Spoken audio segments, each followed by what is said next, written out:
الرحیم. نن د سجده سهو بیان وکړو. سجده سهو څه ته وایي؟ نو سجده خو سجدي ته وایي او سهو معنی د هېرېدل، یعنې په هېرې سره کله په مونځ کې انسان نه څه زیاتې راشي او کله څه کمې راشي. نو کله کله داسې کمې راشي چې د هغې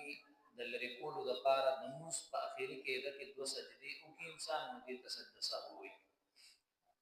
انسان سره هېره تړلې ده، د انسان په فطرت کې ده،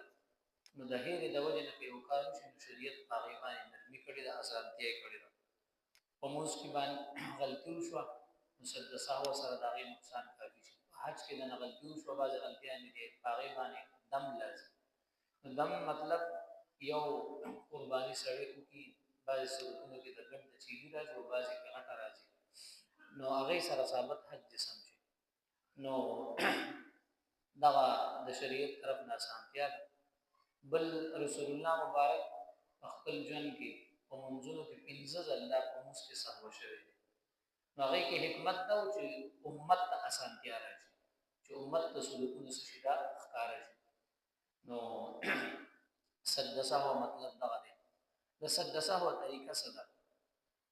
په آخري قاعده کې صرف یو طرف ته به سلام وصرفئ، د التحیات عبد و رسول نفس، بیا به الله اکبر ووایي، سجدې له به لاړ شي او دوه سجدې به وکړي، بیا به کښېنې او د سره به تحیات هم ووایي او درود شریف هم ووایي، دعا به ووایي او سلام به وصرفئ. نو دا د سجده سهو یو طریقه شوه. د سجده سهو د سلام نه مخکې عبد و رسول پورې ویلی شي او اللهم صل او دعا پورې ویلی شي. دواړه طریقې راغلي دي، دواړه طریقې دا راغلي دي. نو که یو سړی ونوی او عبد و رسول ووایي او سلام وصرفئ یو طرف ته او بیا دواړه سجدې وکړي نو هم صحیح ده، څه نقصان نه راځي. او که یو سړی عبد و رسول پسې اللهم صل دغه درود شریف او دعا مو ووایي او بیا هغې نه پس دا سجده سهو وکړي نو دواړه طریقې سمې دي. سجده سهو په فرض منځونو کې ده او که په ټولو کې، نه په ټولو منځونو کې یو شان حکم دی. که په نفلو کې دنه غلطي وشوه، واجبات وغیره، یا په سنتو کې وشوه، یا په وترو کې وشوه، یا په فرضو کې وشوه، نو یو شان حکم دی سجده سهو. بیا ورپسې سجده سهو په کومو څیزونو باندې لازمېږي، کوم صورتونه دي؟ نو د واجباتو په پرېښودو سره چې یو واجب دنه پاتې شي، یو واجب دنه پاتې شي، مثلا یو سړی لمونځ کوي په دویم رکعت ناسته پکار ده، قاعده اوله قاعده دنه پاتې شوه، یا دوی قنوت ویل دنه پاتې شو، نو دا واجب پاتې شو، نو اخره کې به سجده سهو وکړي. دویم په واجبو کې تاخیر، چې یو واجب تا نه څه شي رستو شي، لیټوالی پکې راشي، نو هم په دې لیټوالي باندې سجده سهو لازمېږي. دریم په فرضو کې دنه تاخیر راشي، یو عمل فرض دی او تا لیټ، په فرضو کې تاخیر سره سجده سهو لازم. د یو فرضو په مخکې کولو سره یو فرض تا د بل فرض نه مخکې وکړو نو هم سجده سهو در باندې لازم شو. مثلا ډایرکټ سجدې له لاړ رکوع نه پاتې شو، نو رکوع به وروستو وکړي خو دې کار، خو لیکن وړاندېوالی رستوالی پکې راغی نو سجده سهو به راځي. د یو فرض په ډبل کولو سره د غلطۍ نه یو سړي یو رکوع په ځای دوه رکوع کړو، نو د فرض په ډبل کولو سره په انسان باندې سجده سهو راځي. یا یو سجده اضافي وکړه، درېیمې سجدې له لاړې د غلطۍ نه، نو هم په سجده سهو سره نقصان تلافي وشي. د یو واجب په طریقه بدلولو سره، یعنی یو واجب په یو طریقه یو تا په بله طریقه وکړو، نو په دې سره په تا باندې سجده سهو راځي. بیا بعضې غلطیانې په قرائت کې دي، نو هغې کې هم سجده سهو واجبېږي. مثلا د فرضو په اول او دویم رکعت کې یا په دې دواړو کې، یا د نور واجب یا سنت یا نفل منځونو په یو رکعت کې د الحمد نه پاتې شو، چې الحمد نه پاتې شو ویل پاتې شو، نو په تا باندې سجده سهو لازم شو. د فرض په اول یا دویم رکعت کې یا په دې دواړو کې نه پاتې شو، یا واجب یا سنت یا نفل منځونو کې یو رکعت کې الحمد نه پاتې شو، سجده سهو کې ډایرکټ د سورت شروع، یا په دې ټولو کې سورې فاتحه دنه ډبل وویلی شو، دوه ځل دې وویل د غلطۍ، په دې هم سجده سهو راځي. د الحمد نه سورت ته مخکې وو، یعنی اثر البقاء خو الحمد بیا صورت وي خو تا صورت مخکې شروع الحمد رسول وي ترتیب الټه شنو سجده سهو لازمي د فرض منځ دریم او څلورم رکعات نه علاوه د هر یو منځ په یو رکعات کې چې صورت پاتې شي نو په دې سره سجده سهو سکیږي دا لازمي بل نور صورتونه مشتا رکوع دې ډبل وکړه یا درې سجدي د نو شي یا اولنۍ یا رستنۍ کې د کې تحیات ویل د نشو دا د نه پاتې شو دا نه پاتې شو ناسخ ویل د نه پاتې شو سجده سهو لازمي دي سره همدغه سي اولنۍ کې د کې عبد ورسول پورې سبق ویل پکار دي دا د غلطینا اللهم صل علی محمد سلوټ کې دی ویل نو چې سلوټ کې دی ویل سلوټم ټکي دی ویل محمد پورې دی ویل یا دم ساعت اسه چپ کې ناشته عبد ورسول دې پورې کړی ته سوچ کې لاړ او د سلوټ ټکو په مقدار چپ پاتې شي ناشته بیا ترای چپا سي دي نو سو هم در باندې سجده سهو د لازم شو نو که سلوټ کې دی ویل اللهم صل علی محمد که صرف اللهم دی ویل د سلوټ نه کم ویل نو سجده سهو نه لازمي اللهم صل على محمد دلاله دی ویل محمد لفظ دلاله دی ویل سجده سهو باندې لازم نو خبر په محمد لفظ کې نه دا خبر بس کې د سلوټ الفاظ کې دا سلوټ الفاظ ویل شي تاخير راوړي امام په پټه قرات جهري موس کی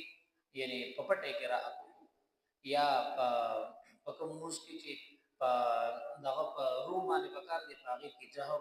په دې سره سجده سهو سکیدا لازمي یا هغه څنګه جانګیر مو تاسو کړو په دریم رکعات کې انسان پاس اوله کې د نه هیر شو دریم رکعات نه پاسې نو په اخر کې سجده سهو کې خدای ته مسله دا دریم رکعات نه پاسې دي کې ناستو ته نږدې نو کینا کې ناستو ته نږدې نو کینا او سهو در باندې بیا نشته کې ناسي او که پاسې دوه ته نږدې نو بیا پاسه دریم پس ومنه کې د نه پاتې شو اخر کې سجده سهو اخر کې سجده سهو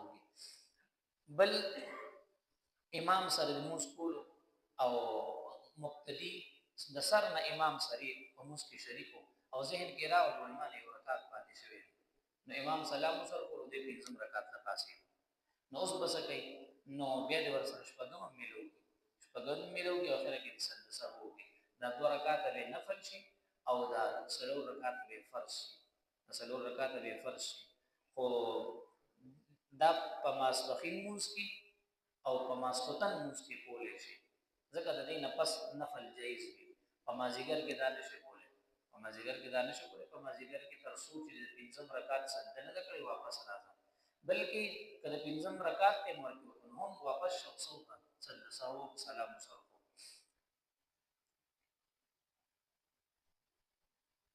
یو سړی په سجده سهو کې غلط شو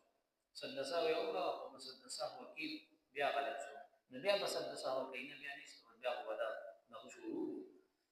بعضی سړی امام پسې چې ولاړی او داسې غلطي د نو شي چې سجده سهو پتا لازمي بیا پسې نو امام پسې چې ولاړی او تا نه په مقتدینا په موږ کې سواجب وغیرہ پاتې شنو په دې سجده سهو نشته په دې باندې سجده سهو